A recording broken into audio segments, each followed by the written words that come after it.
Alléluia. Êtes-vous prêts pour la parole?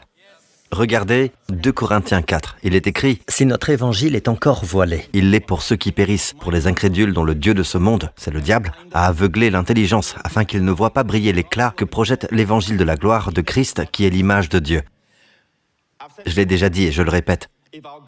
Si notre évangile est terne, ordinaire, fade, banal, pourquoi le diable voudrait-il aveugler nos yeux à la lumière de cet évangile? Vous me suivez? En fait, dévoilons-le simplement tel qu'il est. Pourquoi le diable devrait-il vous aveugler face à l'évangile? Parce que l'évangile est vraiment attrayant. Et vous seriez surpris du type de personnes que le diable emploie parfois. Parfois, il s'agit de personnes qui étudient la Bible.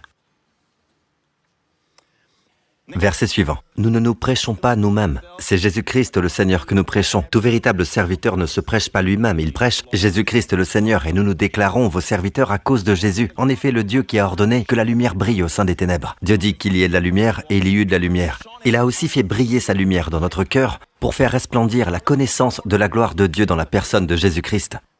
Dieu a fait briller sa lumière dans nos cœurs. Vous tous qui êtes nés de nouveau, écoutez-moi. Vous voyez quelque chose que vos amis ne voient pas.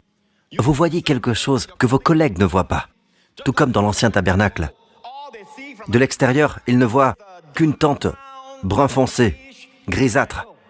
Un camp où Dieu habite.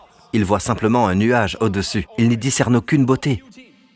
Nous qui sommes nés de nouveau, nous sommes à l'intérieur du tabernacle. Nous voyons l'or. Nous admirons les détails complexes et la fine broderie des chérubins et les diverses couleurs du tabernacle. Nous contemplons la lumière de la gloire, Shekinah. Eux, non. C'est pourquoi un jour, où vous étiez assis à l'église, quand un ami vous a invité, vous avez vu quelque chose à l'intérieur. Vous avez perçu quelque chose de Dieu. C'est là que la repentance s'est produite. Votre manière de penser a changé. Et chaque fois que vous venez à l'église, nous recevons davantage de lumière parce qu'il reste des zones d'ombre. Quand j'étais petit garçon, je me souviens, ma mère m'a emmené chez ma tante qui habitait près de la mer. À l'époque, la mer n'avait pas encore été remblayée. J'étais tout jeune. Et je jouais là-bas. Je me souviens que je jouais seul, ma mère me voyant de loin. Et j'ai remarqué un énorme rocher. Et je me suis lancé le défi de le pousser sur le côté, d'accord? Finalement, j'y suis parvenu et j'ai fait basculer le rocher. Et dessous se trouvaient de tout petits scorpions. Vous voyez ce que sont des scorpions? Des scorpions blanchâtres. Ils étaient minuscules et se faufilaient partout.